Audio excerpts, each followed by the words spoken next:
Good afternoon, students. Good afternoon. Okay, so Good afternoon, Miss.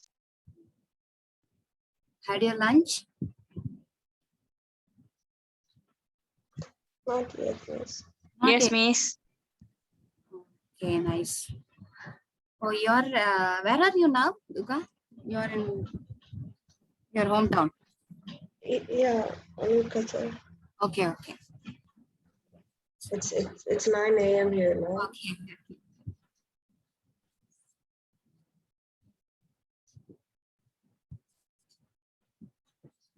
So yesterday we talked about clavicle fracture, right? So is there any doubts in that? Any clarification you want to ask? No doubt, miss.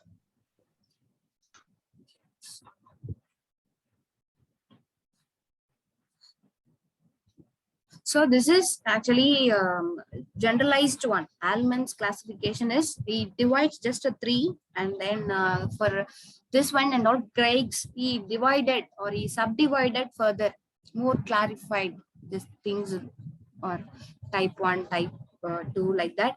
In the medial and distal end, he divided further. For example, this is group 1 and group 2 and group 3. So,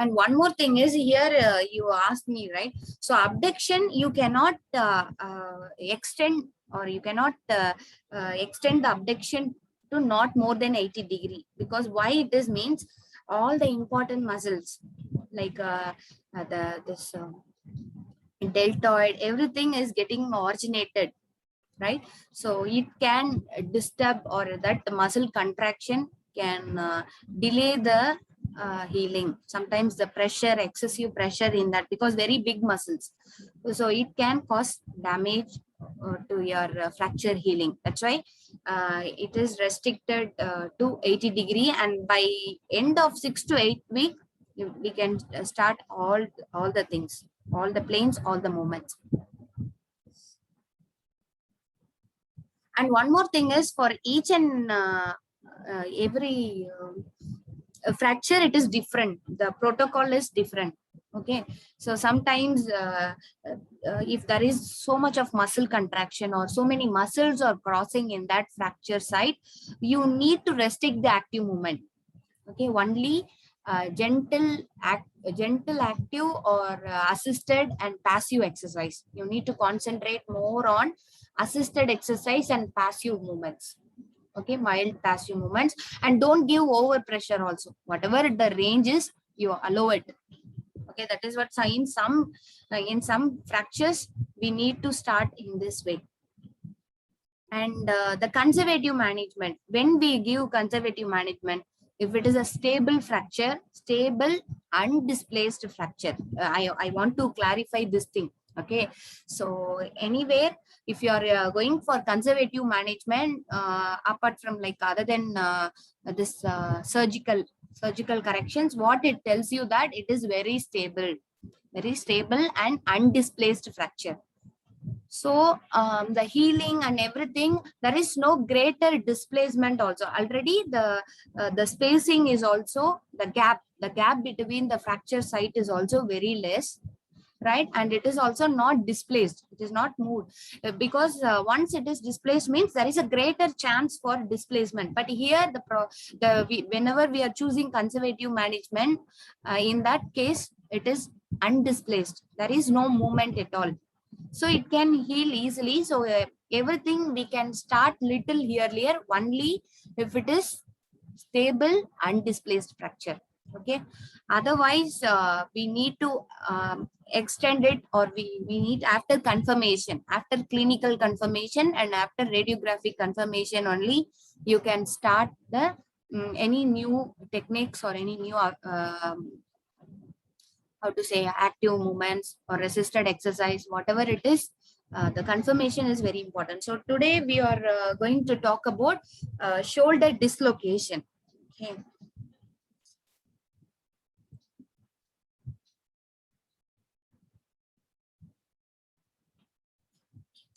So most common type of dislocation is anterior. Why means we can like throw as whenever the people are using throwing like abduction and lateral rotation. Can you see that abduction and lateral rotation most commonly cause or most commonly it causes the glenoid, it causes the head of the humerus to dislocate anteriorly. If you combine that abduction and lateral rotation, this is the main cause for anterior dislocation. That's why the anterior dislocation is very common one, and posterior is very rare, only 10%. Only in the case of this seizures or electrical treatments and that kind of thing may cause the remaining uncommon posterior dislocations. And inferior also very rare. Okay, that is in case of hyperabduction injury, you can have this. So the most common one is anterior. So and recurrence rate. And one more important problem is once the person is exposed to dislocation, there is a greater chance for recurrence. Hey, can you tell me what is the reason? What could be the reason?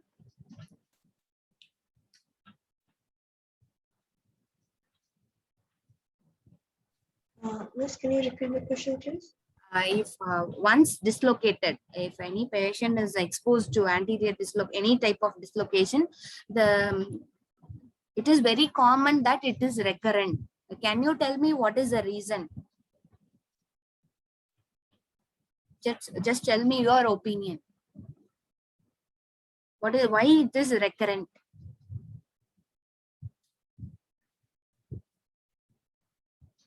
Is it clear or do you want me to repeat again? Repeat again, Miss. Any type of dislocation, the recurrence rate is high. Okay, so what is the reason? What do you think of that? Why it is recurrent? Recurrent means it's repeating. Maybe twice a month or thrice in a month, like that. It is very common.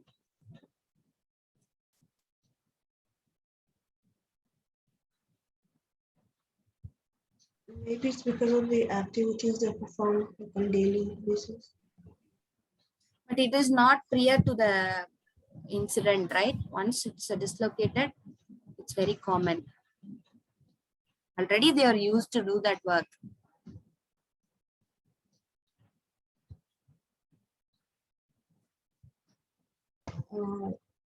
Is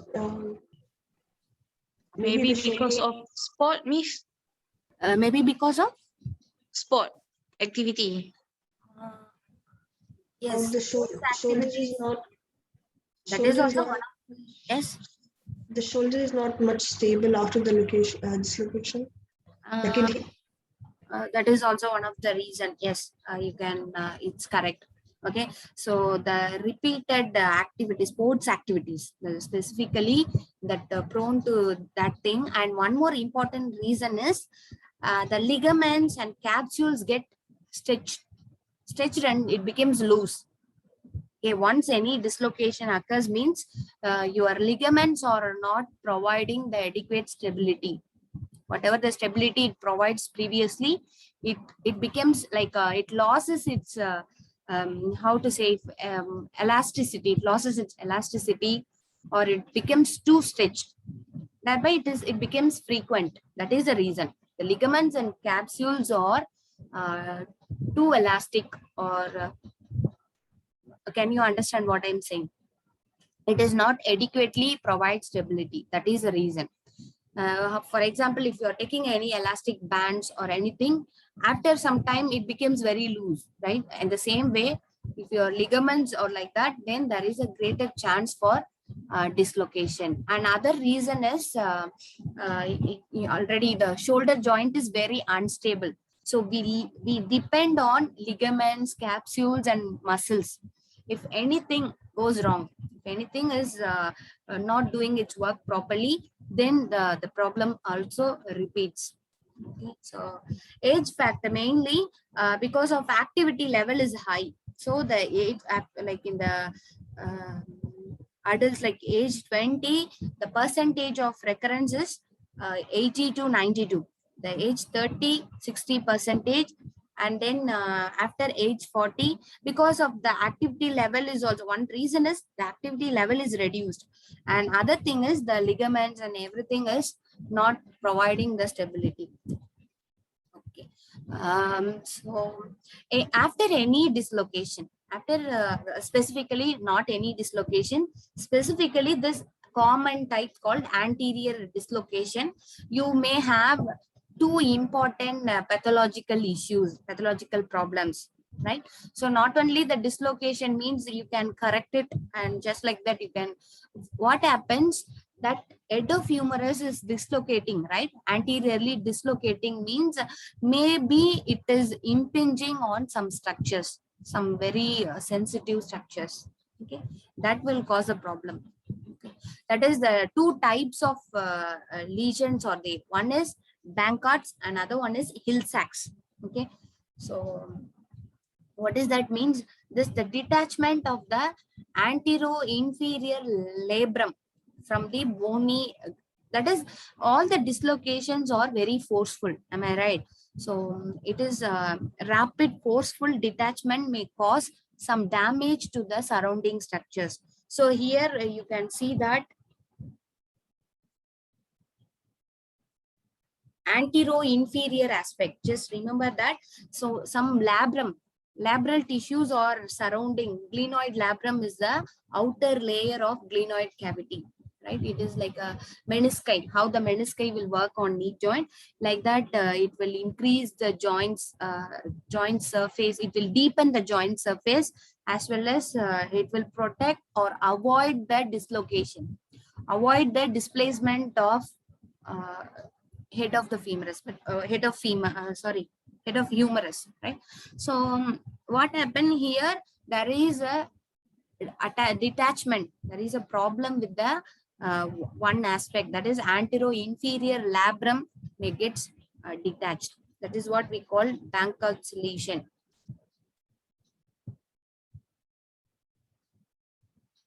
So this is the antero-inferior aspect of glenoid labrum. Okay. That is also very recurrent shoulder dislocation. If it is occurring and maybe thrice in a month, in that thing, it may get frequently damage the antero-inferior aspect of the labrum.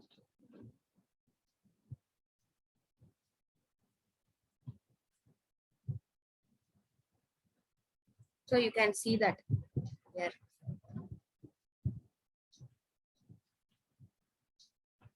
You can see the space darkened, right? This is all. There is a increased space in that, or it is not properly stick to the glenoid labrum. No, sorry, glenoid cavity. Sorry. Can you see that all the areas it is firm and adequately attached? But in this area, that antero-inferior aspect gets removed.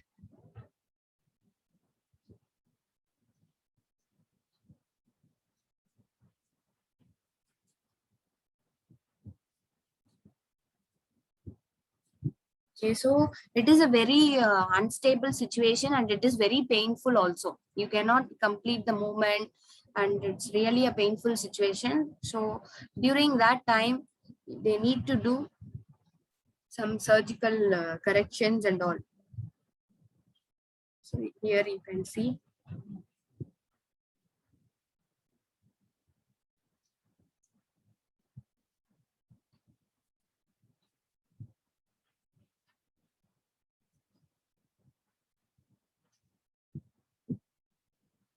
Okay, this is normal.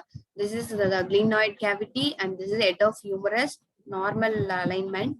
And what happened whenever there is any anterior dislocation, the frequent anterior dislocation and all, you may get, this is actually cross-sectional view. It gets separated. Your glenoid labrum on the antero-inferior aspect gets separated. That is what we call Bankhart's lesion. And other one is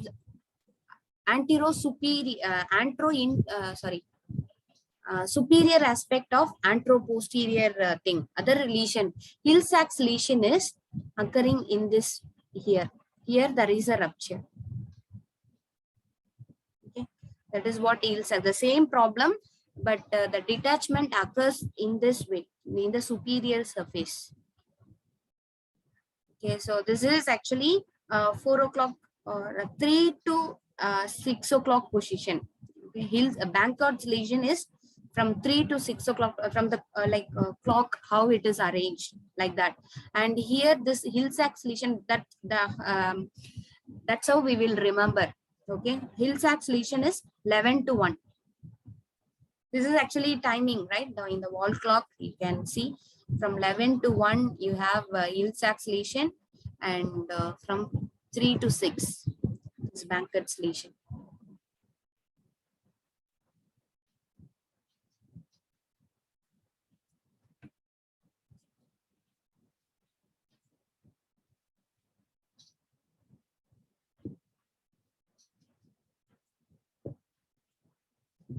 Okay. So next one is, that's what I told you. There is a posterior aspect of the humeral head, the depression in the posterior aspect of humeral head caused by this glenoid rim. Okay, so the risk of recurrent dislocation is also enhanced if this lesion is present. If there is any injury occurred on the posterior aspect of the superior glenoid labrum, there is a further worsening of recurrent dislocation.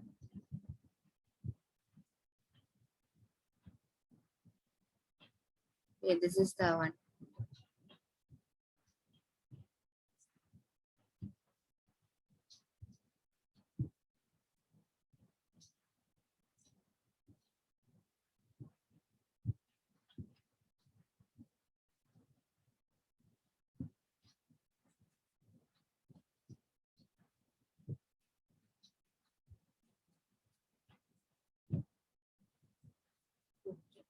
So mechanism of injury.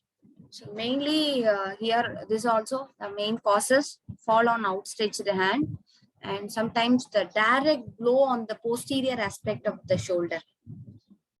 Okay, any weight or anything forcefully impacted on the posterior aspect. And then violent muscle contraction, that is what electrical shock or seizures also causes this type of dislocations. And one more thing, hyperabducted position. Okay, so sometimes if you're giving too much of hyperabduction, that is in throwing any balls, basketball, anything, they cause hyperabduction, and lateral rotation may cause it to dislocate anteriorly. So anterior dislocation, there are various types of shoulder dislocations are there. One is traumatic. The name itself says like any injury or any blow direct or like that. Atraumatic. So without any reason, without any injury or trauma, it develops. Okay, it develops gradually. That is anterior dislocation. And then sometimes congenital laxity. So inborn, some people are having looseness in their joint or looseness in the ligament. By some genetical defect, they have increased elasticity. And then acquired, like in the maybe during the developing age, like childhood or early adulthood, they may get this dislocation problem. And repeated micro trauma, sometimes overuse and small injuries, the cumulative effect of small minute injuries may lead to shoulder dislocation. And posterior dislocation. So how the anterior dislocation is common due to abduction and lateral rotation, the posterior dislocation is also occurs due to forceful adduction, flexion, and internal rotation. During the time of injury, the patient is doing these movements. The combined movements may cause posterior dislocation. And here also you have these problems, electrocution, electrical shock, and seizures can cause the violent pull of some important muscle, subscapularis and latissimus dorsi. These are main stabilizers on the anterior aspect. So if there is any looseness, or if they left the step, if they lost the action, or if they are not performing their duty, then it will go for posterior dislocation, because anterior stabilizers are weak means automatically the head of humerus moves posteriorly. And then we have one important sign, light bulb sign, or vacant glenoid sign. Okay, so this is what normally we don't have this kind of thing. It is called light bulb sign. Okay, so you have that, and then the structure of the head of humerus is also very clear.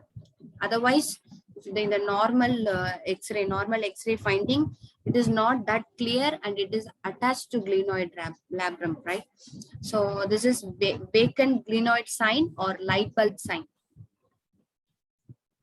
So we can most of the cases we can reduce it. We can make a reposition the head of humerus into the normal normal arrangement. Okay, right? So how we can do means we can just reduce it with traction and gentle anterior translation. So posterior dislocation is reduced with just we can give traction and gentle anterior translation. Thereby we are making it fit into the yes. No, sorry, miss.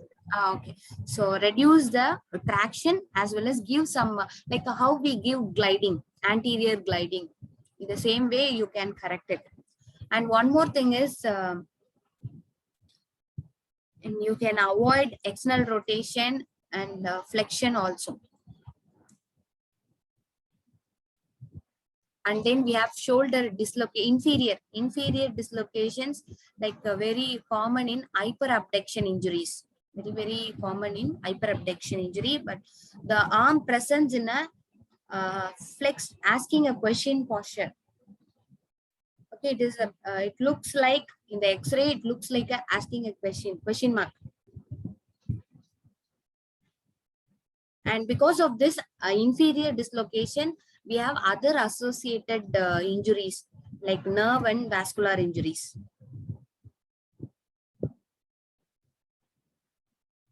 So how we can reduce this one? Shoulder dislocation means reduce it with inline traction and gentle adduction.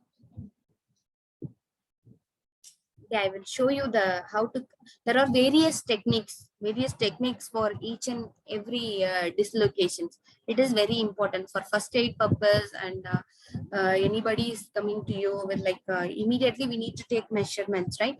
So for this, I will give you a video for all these things, how to correct the dislocations anteriorly, posterior, and inferior dislocation. Okay, so important thing is investigations. Mainly inferior dislocations are common in deltoid paralysis. Okay, that is the main reason. In stroke conditions also, there is a dislocation. The shoulder dislocation is very common because of paralysis of deltoid muscle. Why means this deltoid muscle is very powerful superior translator. Okay, so this will help in adequate positioning of head of humerus into the glenoid fossa. But sometimes what happens, this deltoid weakness or paralysis may cause inferior translation. So it is also one of the reason for inferior dislocation. So you need to check the axillary nerve, either because of deltoid weakness or paralysis. Maybe the muscle itself weak, or sometimes your axillary nerve is the one which supplies deltoid, right? There is any problem with that, or any compression into that. Okay, so either way, it is like a two-way channel. Either the deltoid paralysis cause dislocation, or sometimes the dislocation may compress the axillary nerve, thereby you may get deltoid paralysis. Okay, so in that case, we need to check the axillary nerve. So deltoid function, important thing is the function of the deltoid. Okay, check. And one more thing is, don't only think about abduction, because the deltoid is a 3 component: anterior fibers, middle fibers, lateral fibers. So don't ever check only abduction.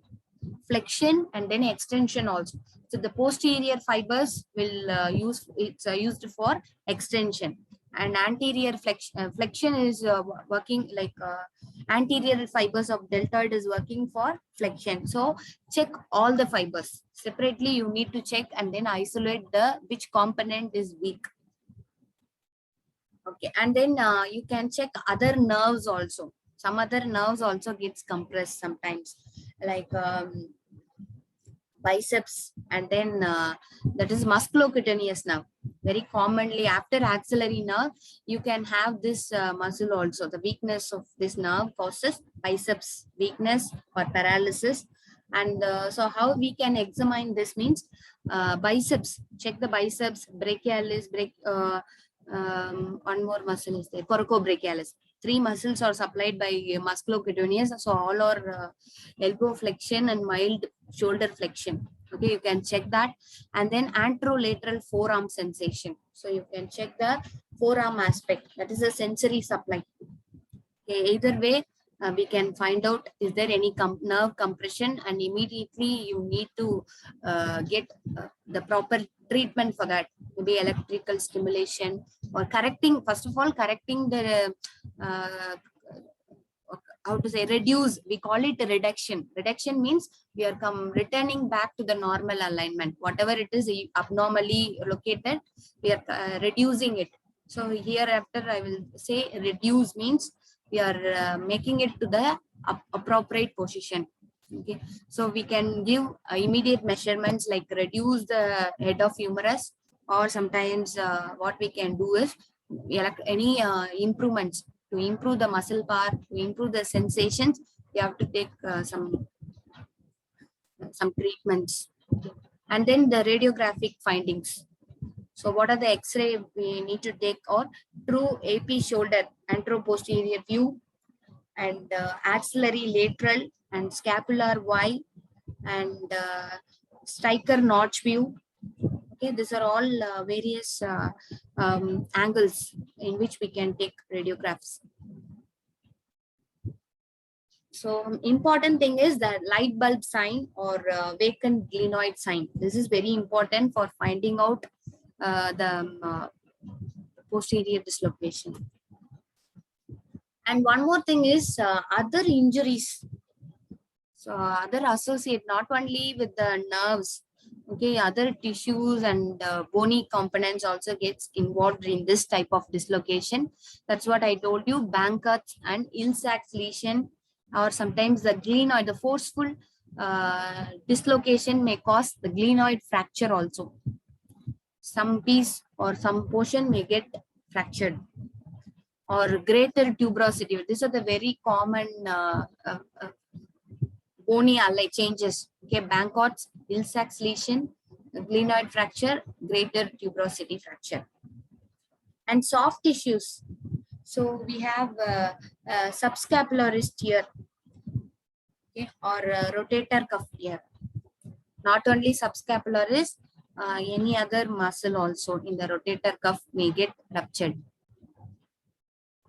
And vascular, maybe axillary artery. Axillary artery is most commonly injured. And then axillary nerve. And one more thing is musculocutaneous. Just check. Most common one is axillary nerve.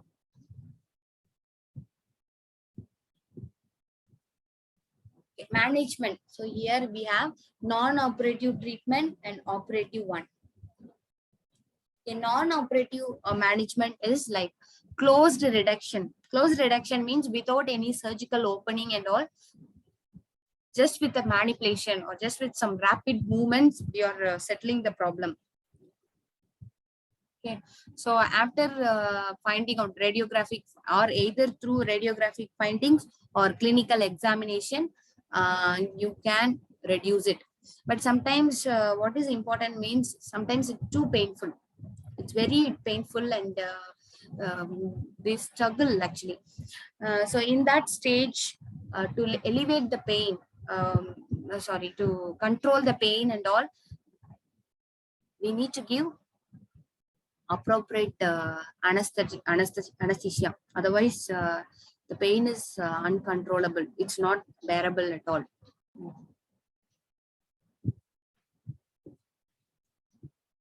Or sometimes very well-powered people or there means they can handle it. They can control or they can bear it. In that time,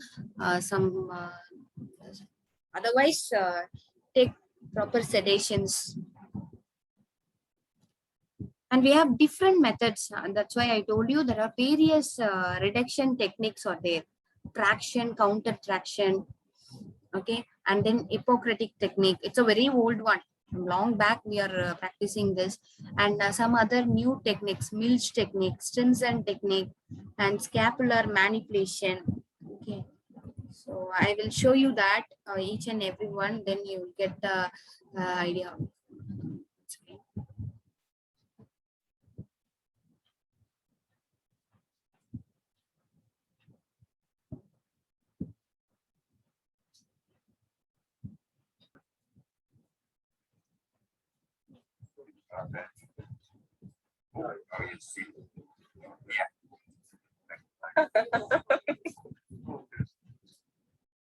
Okay, so once again we'll see.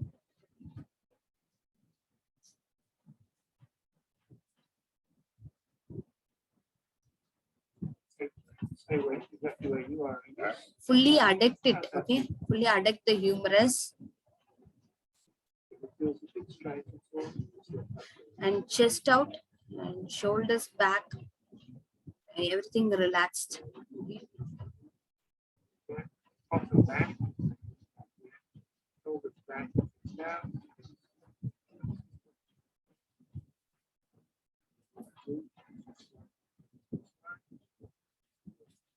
Okay, so first is wrist supination and external rotation.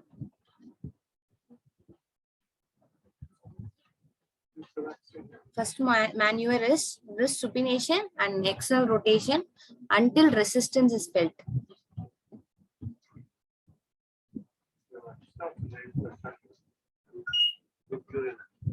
Okay. Okay, and then forward flexion.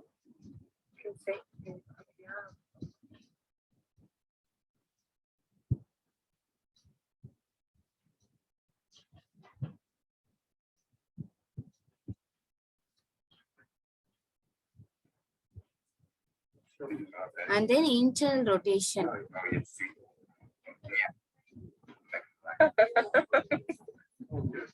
Okay, so first maneuver is wrist supination and external rotation, and then shoulder flexion, and then you end it with internal rotation.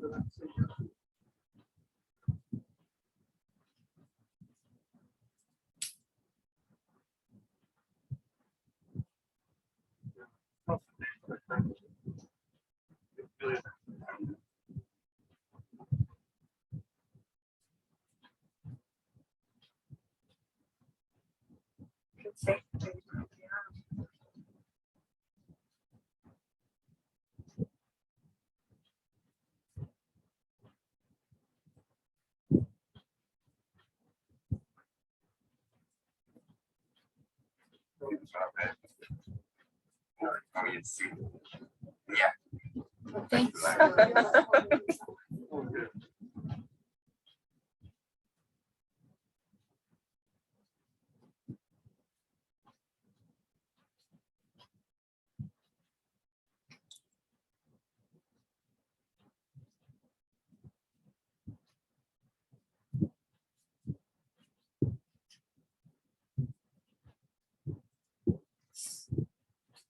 So for correcting the anterior dislocation, we have this common one, Koch's method. Okay, so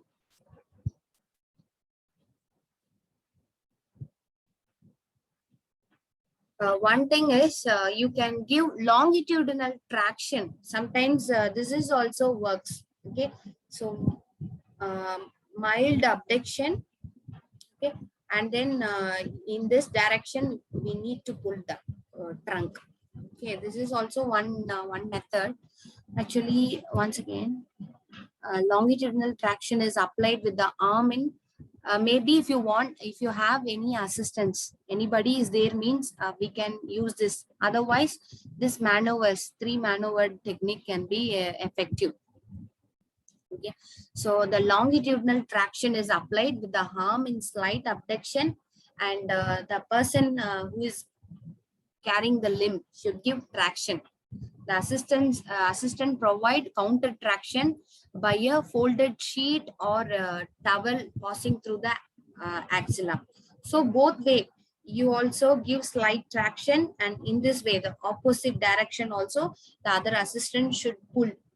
Okay, pull it in the uh, posterior upward direction, posterior superior direction, right? So in this way, we can correct it. Okay, after that, after correcting it, then we can gently rotate externally with elbow flexed about 90 degree. After that, you can do this external rotation, okay, and elbow flexed to 90 degree, and then subsequent adduction. Next thing is adduction followed by internal rotation. That's what we have seen in the video. We can follow this also. And then after, so can you understand what it is, this one? And then whatever the maneuver, we can, either way we can correct it. Okay, arm is then gently rotated externally up to the barrier or up to the range, and then internal rotation that will cause the reduction. And first few weeks, maybe you can use slings according to the pain level. It can vary. And most commonly applying the slight traction and then externally rotating the arm. Both are excellent way to relocate or reduce the dislocations.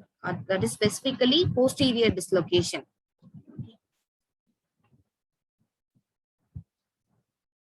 And then simply your pull this thing will control the, or this will correct the inferior dislocation. Just traction itself is enough for controlling or reducing the inferior dislocations.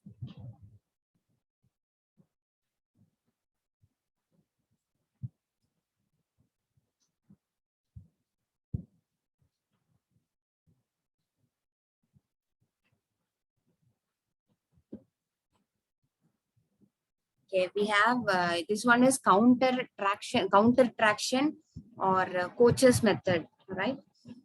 So other one is Hippocratic technique.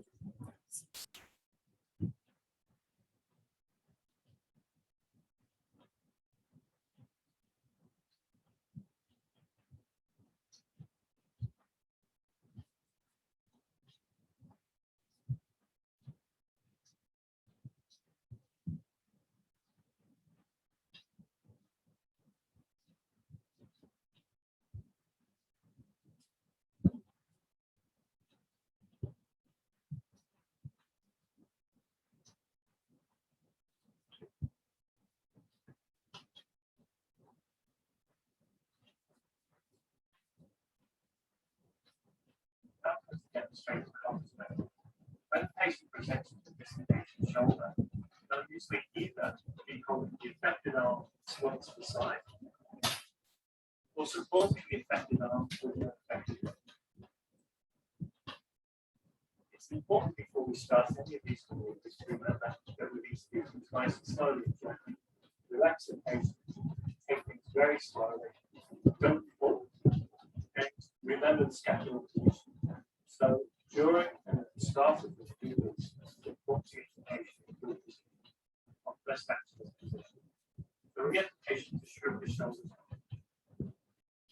Now, we're going to support the arm and move this into the starting position. Starting position is the humerus and the bit more into the body. The elbow flex and the arm. The best maneuver is to externally rotate the humerus until resistance is felt. Second maneuver is to move the upper arm anteriorly. Keep your body nice and still. The final maneuver is to internally rotate the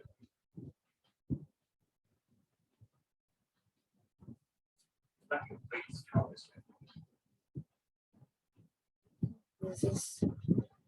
This is one way of reducing. Another one is Hippocratic method.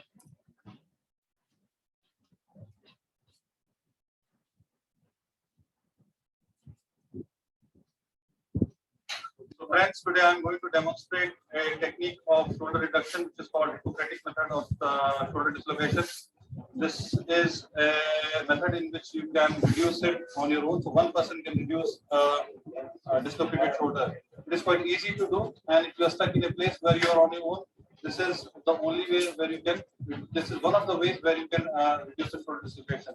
This man, there is empty of the deltoid is flat, and this is his deformity,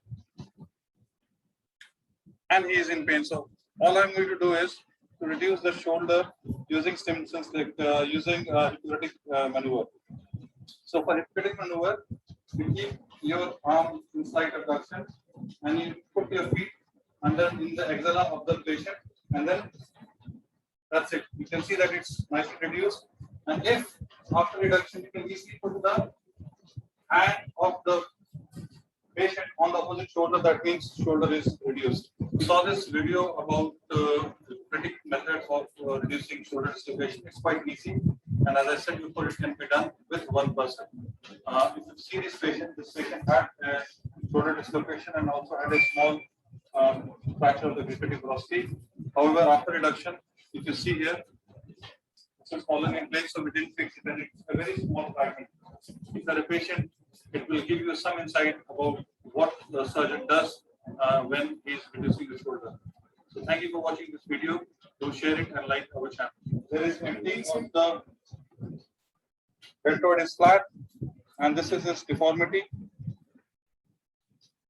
and he is in pain. So all I'm going to do is to reduce the shoulder using Stimson's using Hippocratic maneuver. So for Hippocratic maneuver, you keep your arm inside abduction and you put your feet under in the axilla of the patient, and then that's it. You can see that it's nicely reduced. And if after reduction, you can easily put the hand. Okay, that is actually in the slides we wrongly pasted it as a coach's method. Okay, but this is actually Hippocratic method. The traction, instead of giving a towel, right, the posterior inferior direction, he is using his legs to push it in that way. Okay,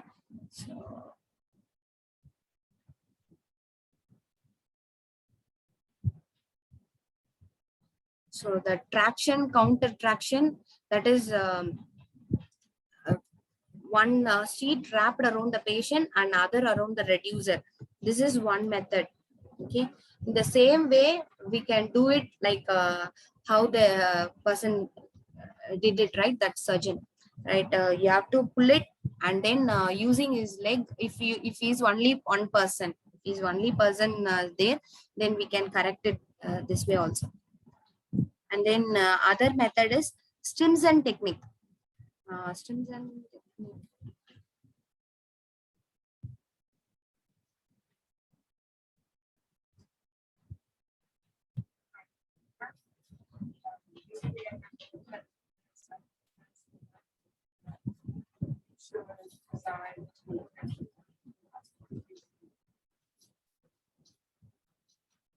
Okay, a simple technique to reduce the posterior dislocation, right?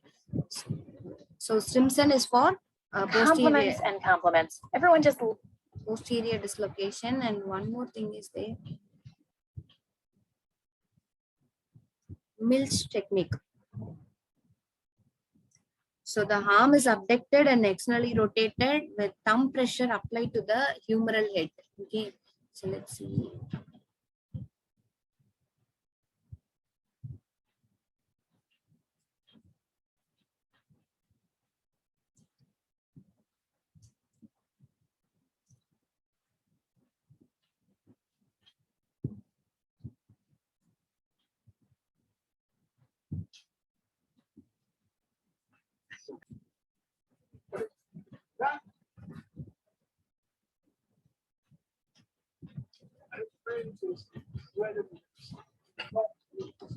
I mean,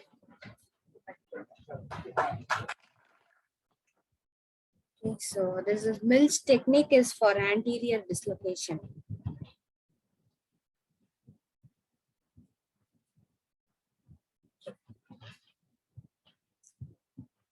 So mostly it's painful. So under sedation, we need to do. So it is not our. We are not the important person in reducing that. In emergency situation or first aid, you need to learn this.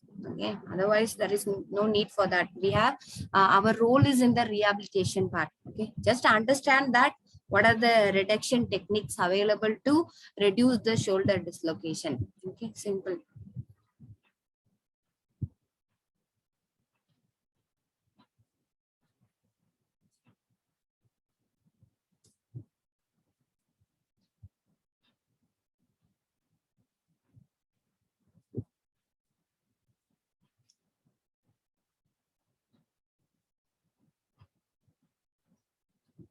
Okay, so after that post reduction, what we have to do is controlling the pain.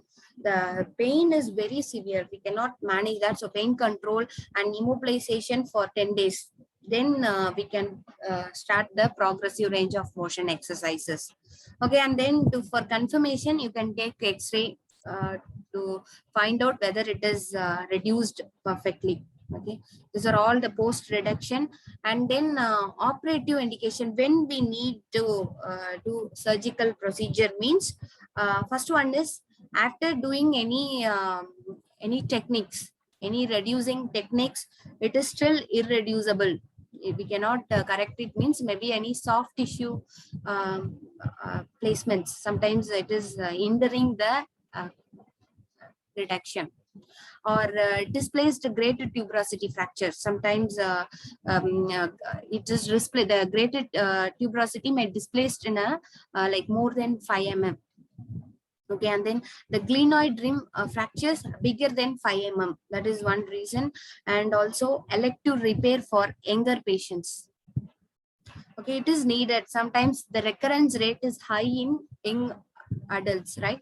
So in that case, if or a sports person, if he is having the frequent exposure to some movements and all, we need to do surgical corrections to prevent the recurrence. Okay, so recurrent dislocations are very common. Once you expose to dislocation, it is very common. So that's why I told you there is a changes in the capsule and ligaments and some surface changes also. The articular surface of the joint also changed. That is the main thing. Okay, the recurrence is the because of capsules, labrum, ligaments get changed. And then we need this if there is any Bankot's lesion or Hill-Sachs lesion and all, the surgical procedure is mandatory. Otherwise, we cannot correct it. Okay. So all the labrum should be resutured or sutured to that exact place where it is located. Okay, so reattachment of labrum and capsular riffing, and then anterior stabilization. These are all various methods we have. So this technique is otherwise called, this is also very famous, Putty-Platt's procedure. So whenever it is a recurrent dislocations, we have no other option. Just surgery is the only way we can control, correct it.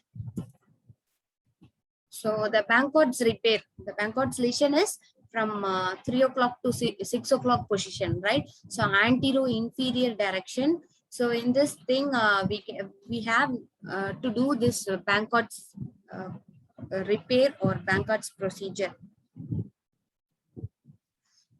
So simple, we are rearranging it or reattaching the glenoid labrum in the adequate glenoid rim, the exact place where it is. So either we can use closed surgical, that is laparoscopy, laparoscopic technique, or using open surgical. It's an old one, like traditional one, open surgical methods. Nowadays, we are having all the surgeries in closed one. It's very common now. The laparoscopic or arthroscopic one is commonly used. So now you can see that it is repaired.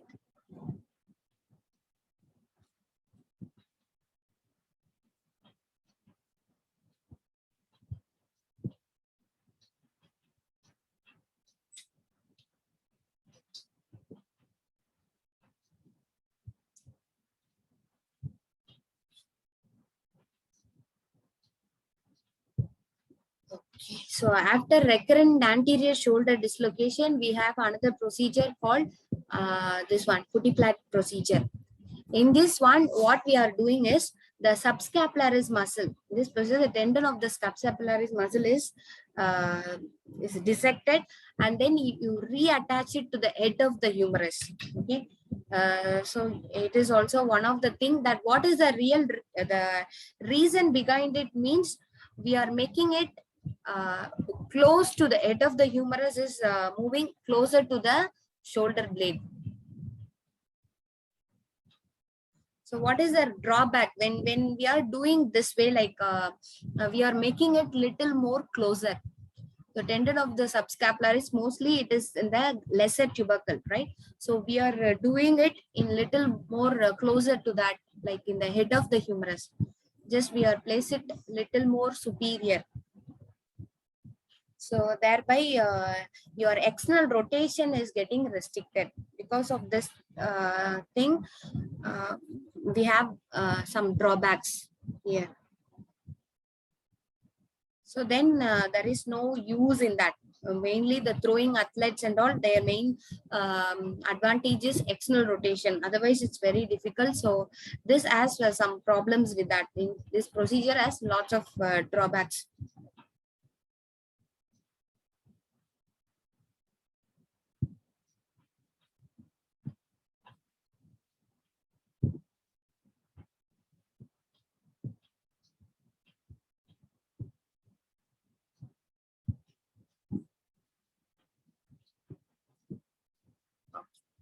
So this is the physiotherapy management for shoulder dislocations. So first 3 weeks or period of immobilization. Okay, the position we need to immobilize is adduction and internal rotation. Okay. So the patient's arm is by the side of the trunk, and the wrist and fingers are left free. So during this time, whatever it is unaffected on elbow, wrist and hand, all the joint range of motion you need to practice. And then the swelling is also here sometimes common. So for that thing, you need to do all the wrist and finger exercises and elbow exercise also. You can start doing. And after third week, you can remove the strapping, and then limb is supported in a sling. Okay. So in this stage, you can start the elbow exercises, and shoulder pendular exercises also started. And then flexion and extension, all the movements can be started in full-fledged. Okay, all the things can be started.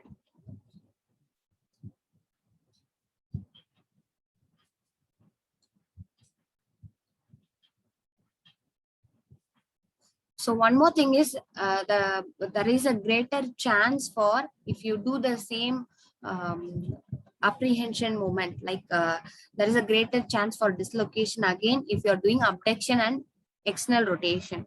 So we need to do this very carefully. You have to do that.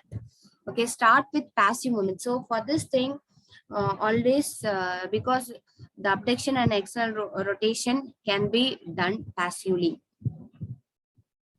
Okay, after that, because the weak muscles may cause recurrence. Okay, so start with passive movements, and after 12 weeks, that is during that time, you need to do full strengthening, full resistive exercises can be started. Okay, so only during this abduction and external rotation, we need to be careful. And after that, after 12 weeks, you need to strengthen the muscles. If you really want to prevent, or if you really want to control the use of surgery, then you need to give a adequate strengthening program. Otherwise, it ends in surgery only. Yeah.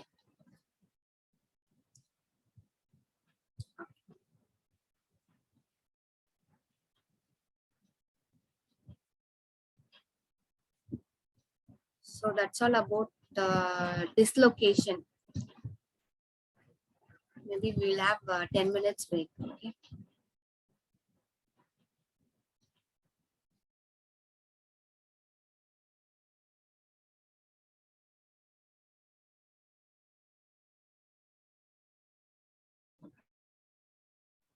Let's start. Is there any doubts in this shoulder dislocation? No, sir, that's No, miss.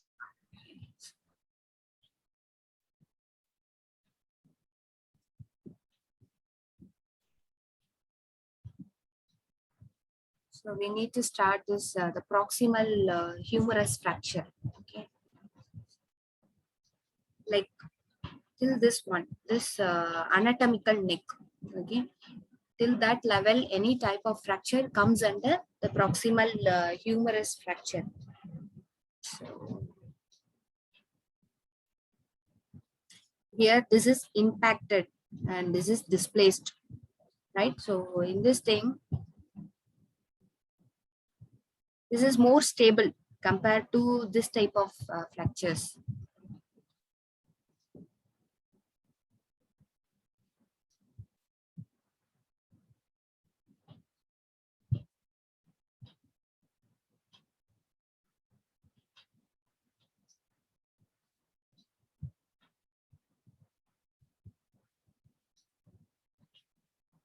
Okay, so, and one more thing is the segments, how many segments it is fragmented. That is also very important. More than 3 or comminuted fractures and all, the healing is delayed, or sometimes it's difficult because of avascular necrosis. Some problem will arise. So in that thing, maybe like more than 3 pieces or comminuted or crushed fractures and all, you need to go for arthroplasty. Okay, so the prosthetic fit along with arthroplasty is the ideal way. Otherwise, it won't work.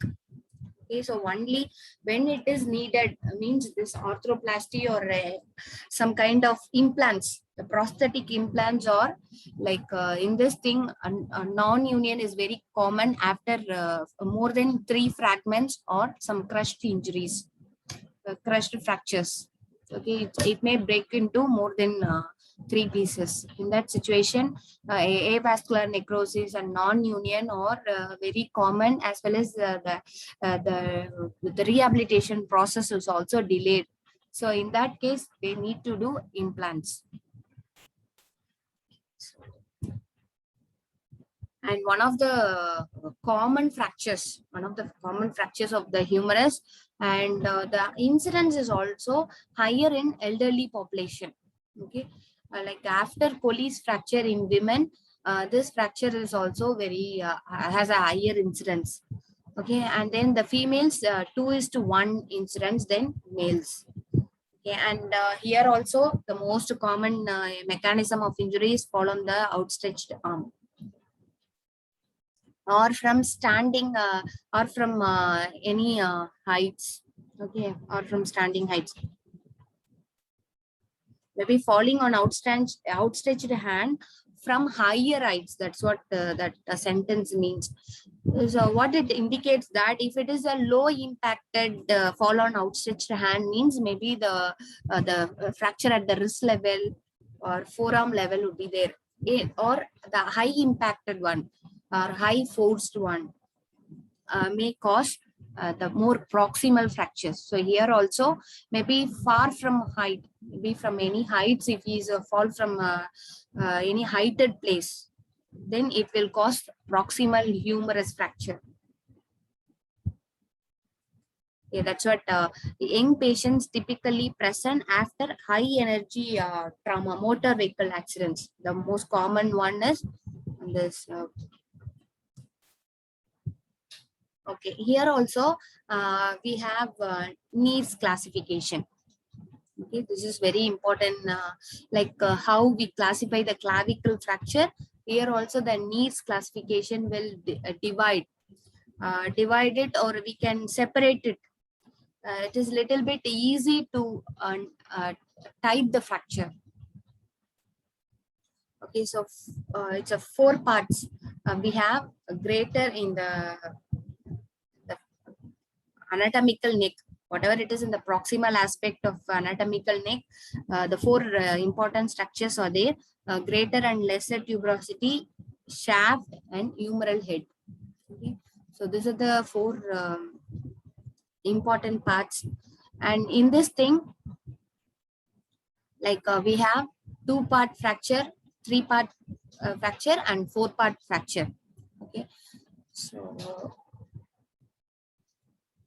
in this thing, it is divided in the anatomical neck. The 2-part fracture is just a simply anatomical neck or surgical neck, till surgical neck, or sometimes there is involvement of greater tuberosity or involvement of lesser tuberosity, or a fracture along with the dislocation. Okay, and then articular surface, the involvement of articular surface, whether it is there, like that they divided the humerus fracture.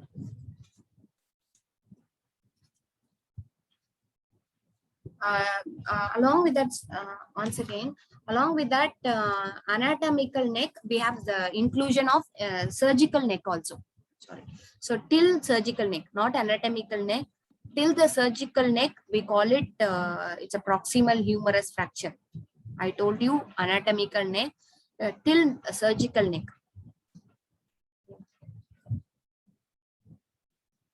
So whether it is a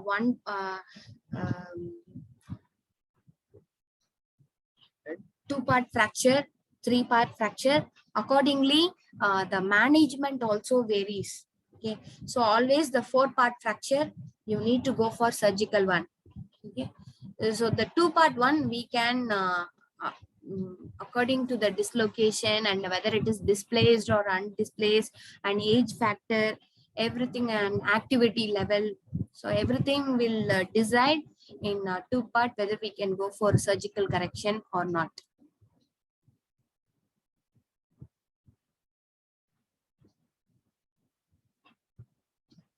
Okay, so if it is like less than 1 centimeter, less than 1 centimeter, or angulation of more than angulation of less than 45 degree. Okay, so these are all safe, or we can go for conservative management. Can you understand?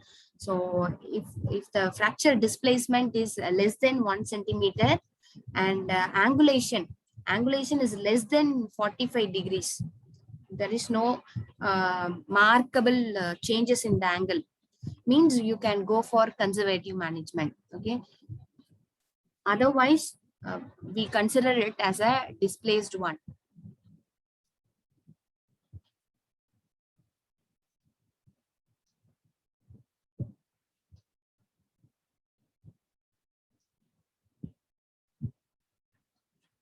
And along with that, we have expect some dislocations also. This is what anterior dislocation or posterior dislocation. This is what this category tells you. Okay, the fracture and dislocation, the combination of fracture and dislocation is there, and involvement of articular surface is also would be there in the these are the division Nees classification of proximal humerus fracture.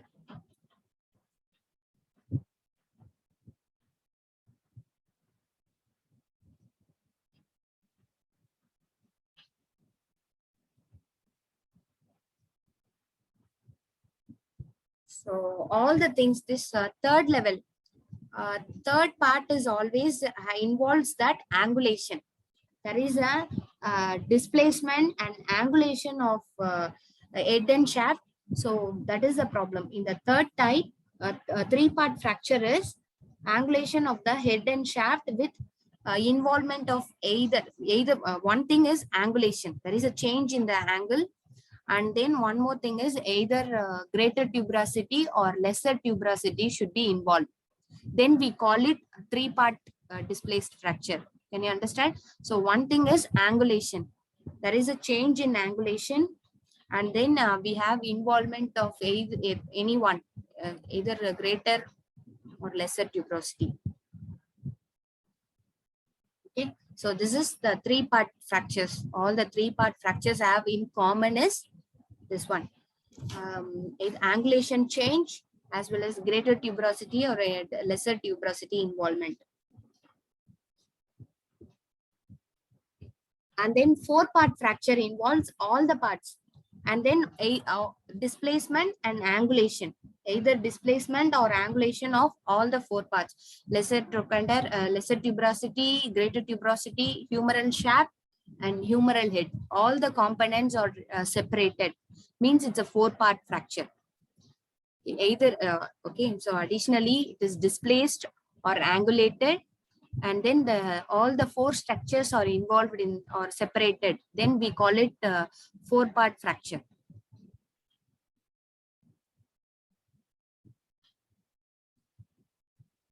In the third part, three-part fracture, it's either angulation or displacement and involvement of either greater and lesser tuberosity. Then it comes under three-part fracture.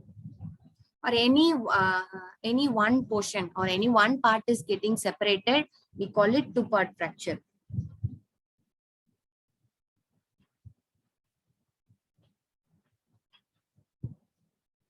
Okay, so this is the Neers classification. And one more thing is the articular surface involvement. If there is any involvement of articular surface, then we need to fasten up, and our effort also doubled or tripled in the rehabilitation stage, because the joint stiffness should be higher, right? So rehabilitation part plays a major, very, very major role in articular surface involvement.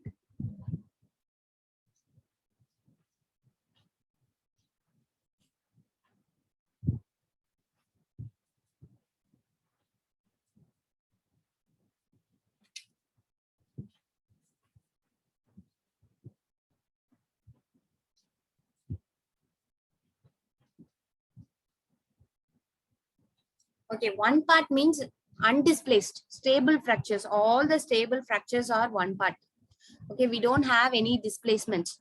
All the displaced fractures are second, two-part, three-part, or four-part. Okay, so we already discussed about this thing, so we'll leave that.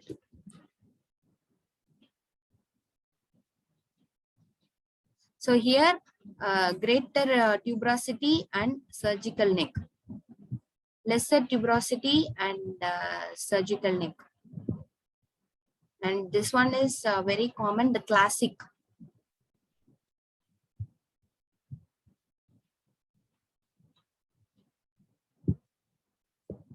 All the two-part fracture, one segment is displaced. Okay, one segment is either displaced or either angulated.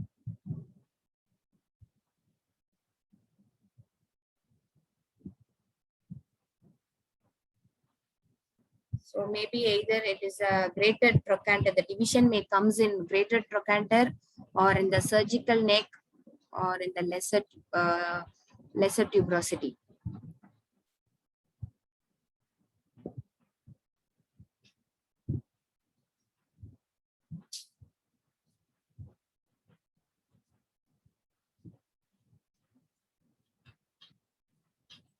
Okay, this is actually the Knees classification of proximal humerus fracture.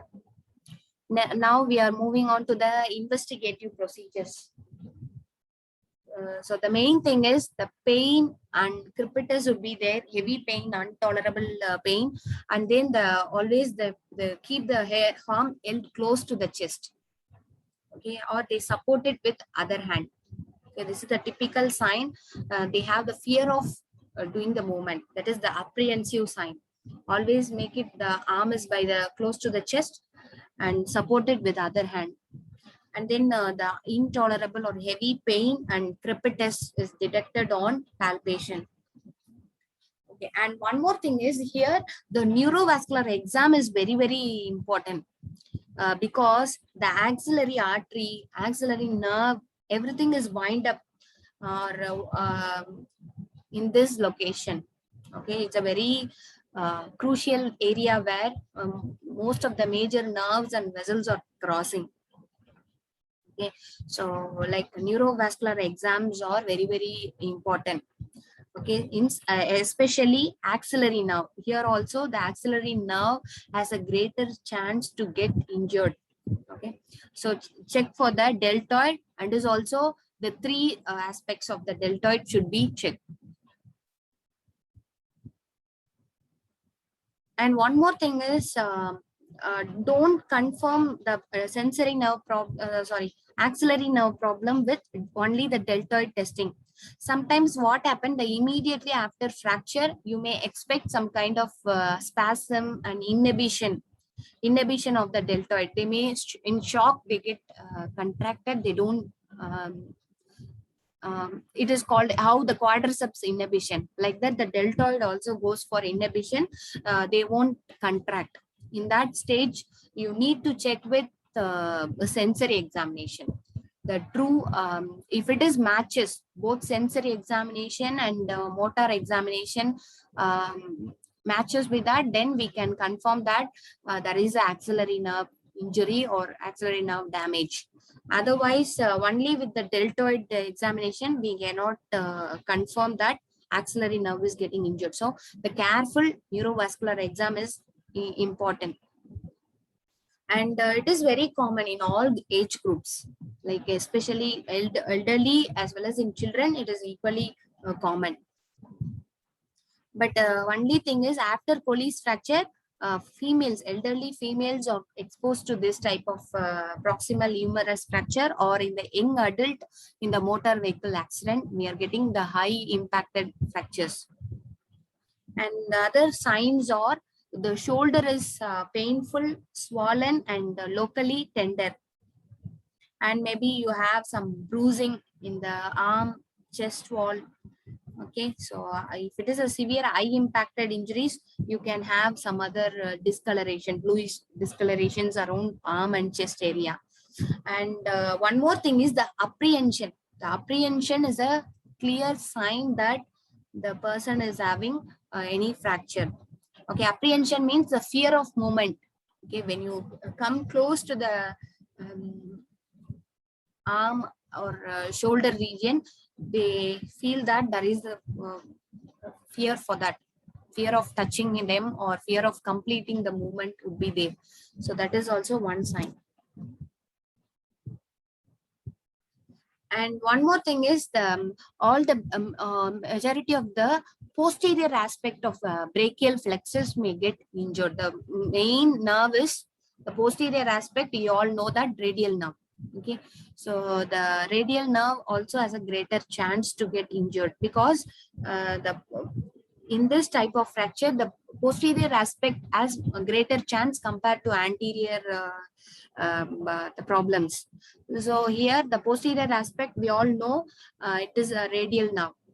Okay, so we can check according to that, the sensory level and motor level. So all the extensors and wrist drop and sensory area on the dorsum of the hand and dorsum of your forearm can be checked to rule out is there any problem with the radial nerve. And always you feel that there is a flobbiness, the arm is loose and they cannot control the movement, and he usually support the arm with other hand. That is also one of the sign. And you check other nerves also. Is there any possibility of other nerves also gets affected, like brachial nerve, brachial plexus, or any other branches of the brachial plexus?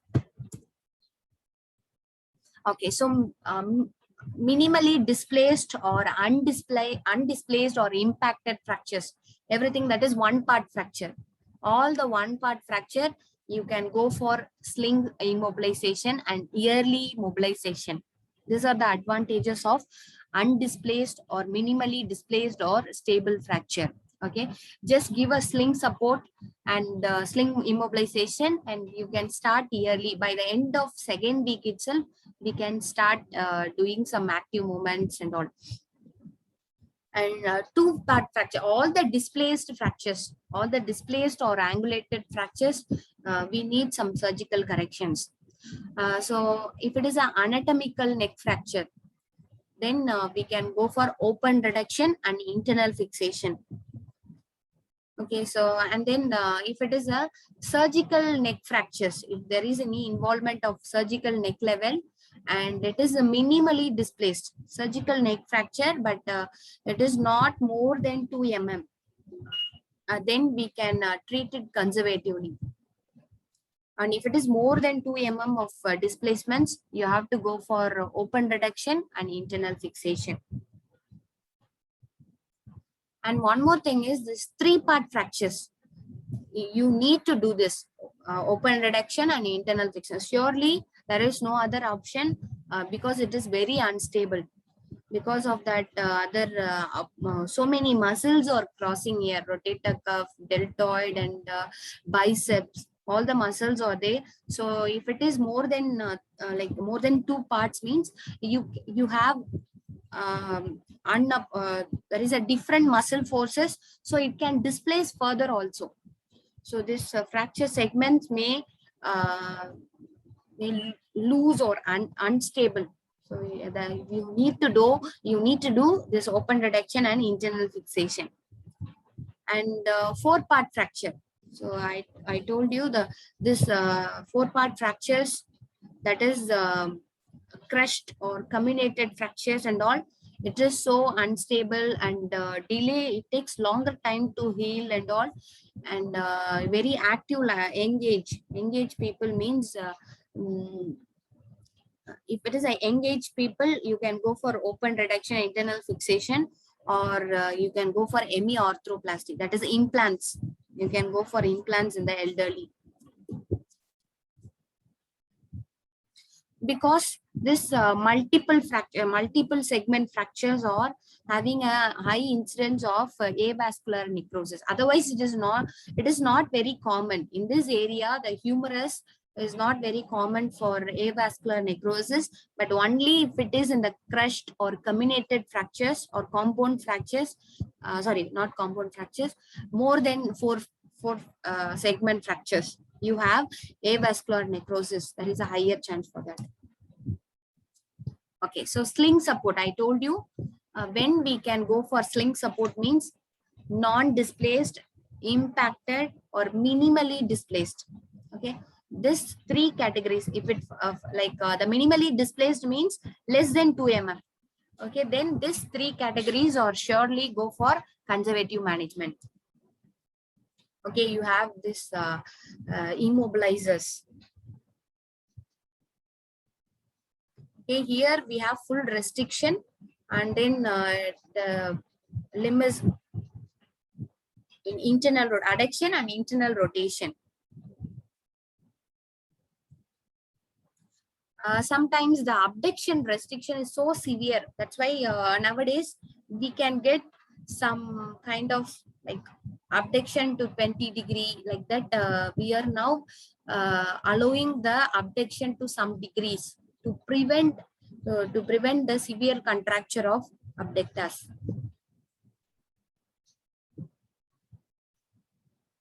It's not contracture of abductors, like the restriction of abduction is very high in the adduction and internal rotation, fixing, immobilizing position. So that's why we are nowadays using slightly abduction.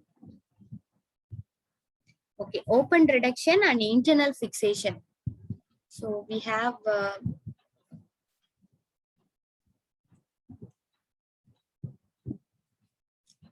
plates and screw fixation. These are all, whenever we are using plates and screw fixation, there is a primary healing or a stress shielding device. Okay. And screw and wire fixation means it's a stress sharing device.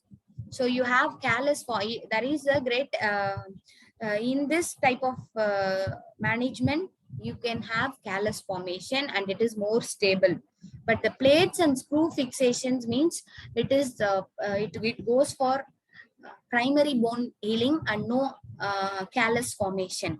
So in that situation, it is more unstable and the weight bearing should be carried out little cautiously. Okay. And then we have external fixators. So all the open or severely comminuted fractures, we can go for external fixation. Or if it is an elderly population and more comminuted fractures, you can go for implants.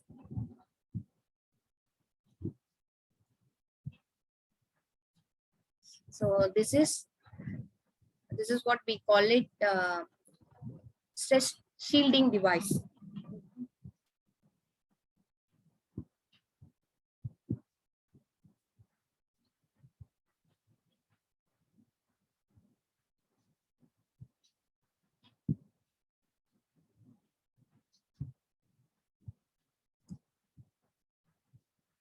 So the prosthetic replacements, if you are using any arthroplasty and all, main indications for that are is the articular surface is completely damaged. And we have greater chance to have this avascular necrosis. If there is any higher possibility for avascular necrosis, then there is no use for open reduction or any other method. Only we need to replace it with any metal implants. Okay, in such cases, we have knees prosthesis, which is very commonly used, and more specifically, if the patient is elderly. Okay, so the major advantage of this procedure or adequate pain relief. The pain relief is also excellent, and improvement. Also, the rehabilitation can be started after 2 weeks. That is also one major advantage. So you have now this kind of implants can be fixed. Either hemi or total replacements also. Either the glenoid fossa and this one is also can be suggested. Once again, I do because the recovery or rehabilitation period is easier for humeral shaft fracture compared to if you compare humeral shaft and proximal humerus fracture, which one is better means this one. The humeral shaft fractures, or we can return back to near normal life is perfect. 100% we can get it. But this proximal humerus fracture has little problems, or like they cannot come back to the near normal lifestyle. Sometimes some restriction would be there, or pain would be like the frequency of pain is higher. Okay, so we'll left it here. We'll wind up. Okay, I will do one thing. I will send it by today itself. I will upload it. Okay, if you want, you can check it. Okay, ma. Let's wind up. Okay, thank you all. Bye. Thank Have a you. good weekend. Okay.